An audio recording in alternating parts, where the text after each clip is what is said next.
পশ্চিম ত্রিপুরা জেলা জুড়ে গো সুরক্ষা নিশ্চিত করা এবং বেআইনি গবাদি পশু পাচার জবাই বন্ধের দাবিতে আজকে আগরতলায় এক বিশাল বিক্ষোভ সমাবেশের আয়োজন।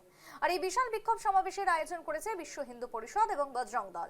এদিন সংগঠনের কর্মী সমর্থকেরা রাজধানী আগরতলার রবীন্দ্র শতবার্ষিকী ভবনের ঠিক সামনে সমবেত হয়ে মিছিলের মাধ্যমে তীব্র ক্ষোভ প্রদর্শন করেন।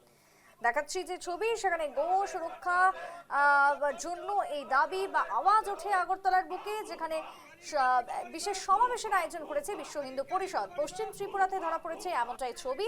গো সুরক্ষা নিশ্চিত করা এবং বেআইনি গবাদি পশুর পাচার জবাই বন্ধের দাবিতে আজকে আগরতলায় বিশাল বিক্ষোভ সমাবেশের আয়োজন। আর এই বিশাল বিক্ষোভ সমাবেশের আয়োজন করেছে বিশ্ব হিন্দু পরিষদ এবং সঙ্গে রয়েছে বজরং দল।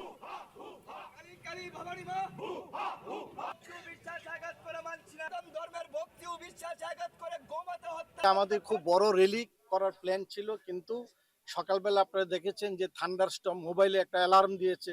সেই কারণে আমরা ভয় পেয়ে এবং আকাশের যে অবস্থা, রাস্তার মধ্যে বৃষ্টির জল জমে গেছে, সেই কারণে আমরা ওই র্যালি আমাদের রবীন্দ্র ভবন থেকে র্যালি করে এখানে হাজার হাজার লোক উপস্থিত থাকার কথা, র্যালি করে এসপি সাহেবের কাছে আমরা ডেপুটেশন দিতাম।